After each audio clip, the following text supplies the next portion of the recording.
Bonjour à tous et bienvenue sur ma chaîne Le Caméléon des Langues. Alors aujourd'hui je comptais juste faire une espèce de résumé d'une vidéo que je viens de publier sur ma chaîne. La vidéo interview de John qui est un polyglotte qui parle pas mal de langues et qui a un peu partagé sa richesse et son expérience. Donc le but de cette vidéo là était de lancer une série sur des interviews d'autres polyglottes qui ont inventé leur méthode ou qui ont développé une méthode qui est spécifique à eux et qu'ils veulent partager avec d'autres personnes. Et comme ces interviews sont parfois en anglais et que dans certaines vidéos leur anglais pourrait être difficile à comprendre ou la vidéo en soi pourrait être compliquée, je me suis dit que j'allais faire une vidéo en français pour résumer un peu ces vidéos qui sont plus longues. Parce que la vidéo que j'ai tournée fait environ 55 minutes avec toute une série de différents sujets qu'on a également abordés et je voulais faire quelque chose de plus court pour ceux qui voudraient juste avoir les informations essentielles.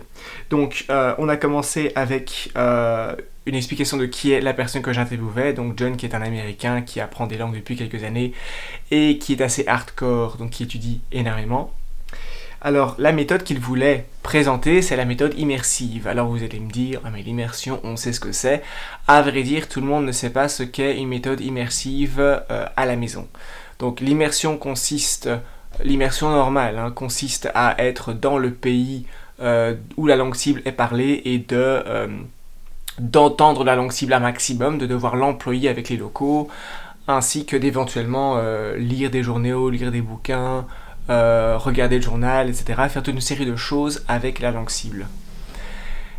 Ce que certains ne savent pas, c'est que beaucoup de polyglottes emploient une méthode similaire, mais qui est ciblée sur le faire chez soi, donc sans devoir voyager dans le pays, car on pense souvent qu'il faut voyager dans le pays pour pouvoir apprendre la langue, ce qui n'est pas nécessaire.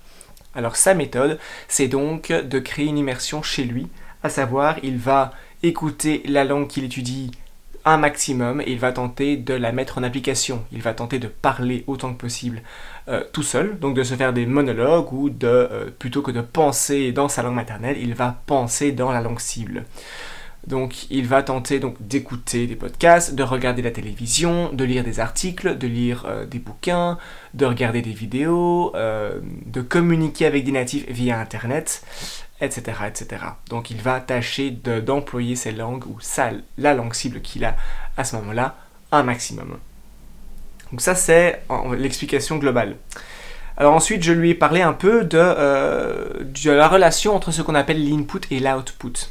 Alors il y a un peu deux écoles dans l'apprentissage des langues.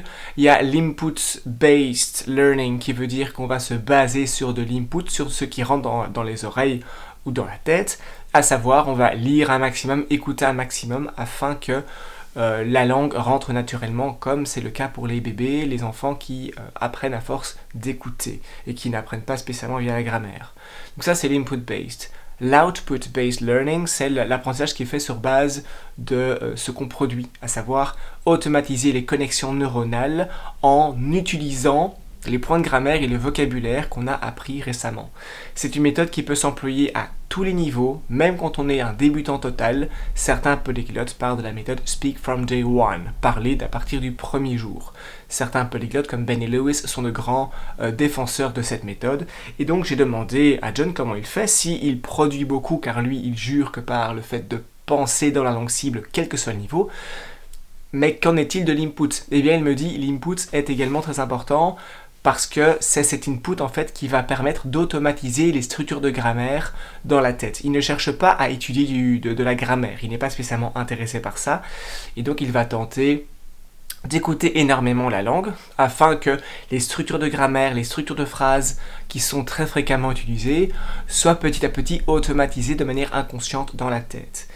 Car l'idée de l'input-based learning, donc l'apprentissage sur base d'audition ou de lecture, c'est que à force d'entendre et de voir des structures, le cerveau va faire une partie d'apprentissage inconsciente, à savoir le cerveau va emmagasiner tout ça, même si on ne se rend pas compte, il va en déceler un peu les règles générales de la langue, comment ça fonctionne. C'est comme ça qu'on parvient à parler notre langue cible avant même d'aller à l'école.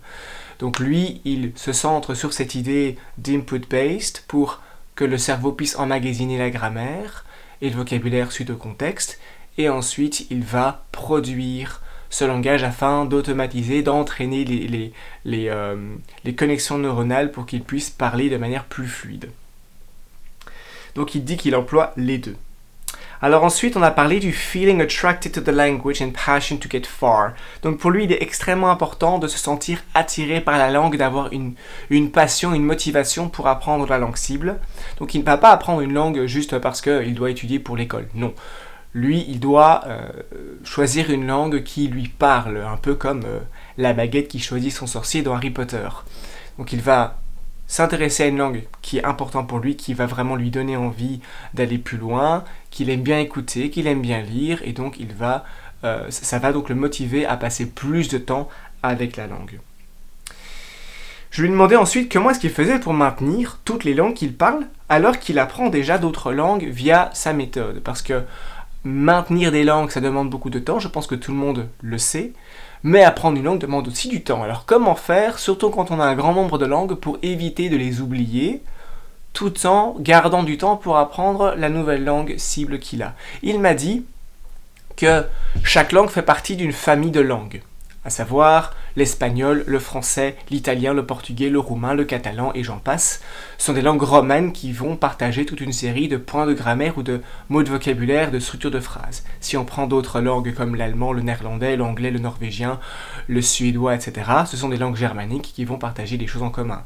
On pourra encore faire une liste avec les langues comme le russe, le polonais, le tchèque, le bulgare, le macédonien, etc.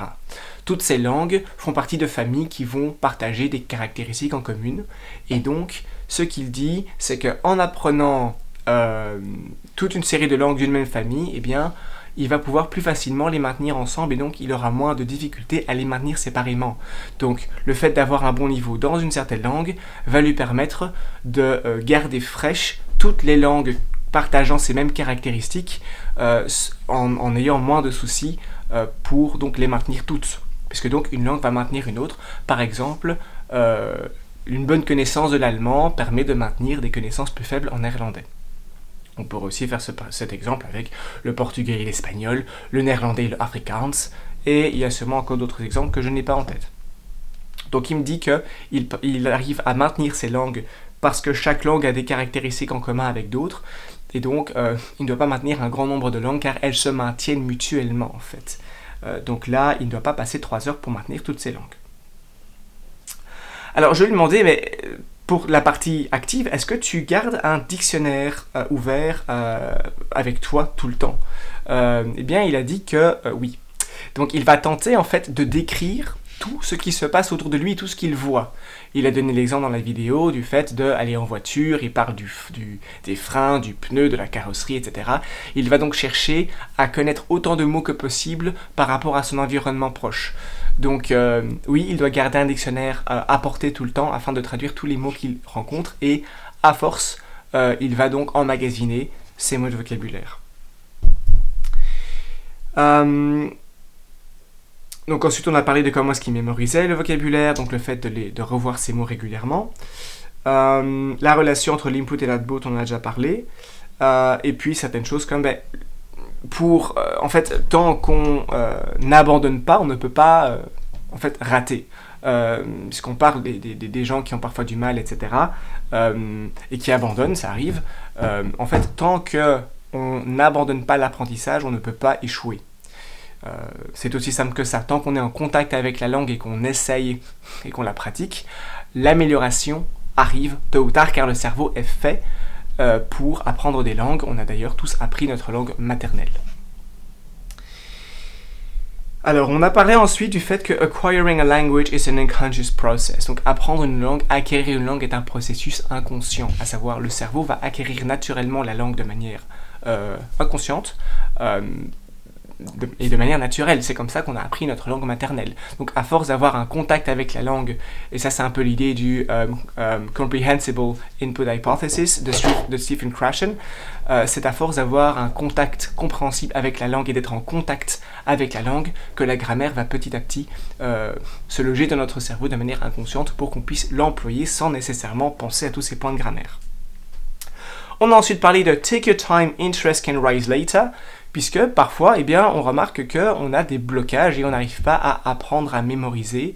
Il nous manque la motivation, il nous manque parfois le fait d'être dans des circonstances propices, d'avoir des contacts positifs avec des gens qui parlent la langue. Parfois, en fait, on a un blocage par la suite et on apprend beaucoup plus vite par la suite.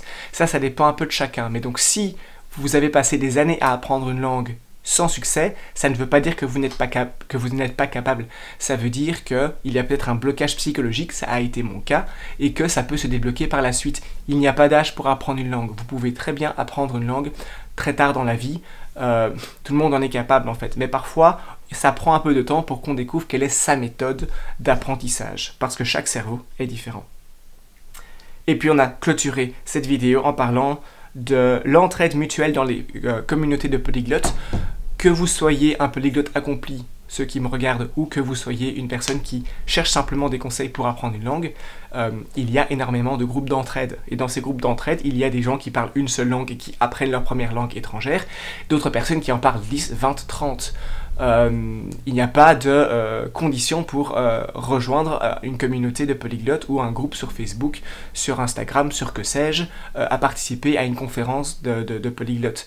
Tant que vous êtes motivé et que vous voulez progresser, vous y serez le bienvenu et tout le monde est toujours très très positif. Tout le monde veut s'entraider avec d'autres personnes. Il y a de la motivation toujours. Il y a très très peu de commentaires négatifs. On va rarement pousser quelqu'un vers le bas. Non, on va toujours vouloir s'entraider, trouver des solutions, donner de l'entraide, donner de la motivation, apporter quelque chose aux autres. Donc si jamais vous cherchez des groupes, je vous en prie, rejoignez ces groupes car cela donne beaucoup de motivation et personne ne vous critiquera et personne ne vous rabaissera. Voilà, cette vidéo était assez longue et pourtant j'ai essayé de condenser autant que possible cette vidéo de 55 minutes qui est sur ma chaîne YouTube. N'hésitez pas à mettre un petit commentaire, un petit pouce en l'air, à dire un petit peu ce que vous en avez pensé. Je vais tâcher de faire des vidéos similaires par la suite et sur ce, bon apprentissage.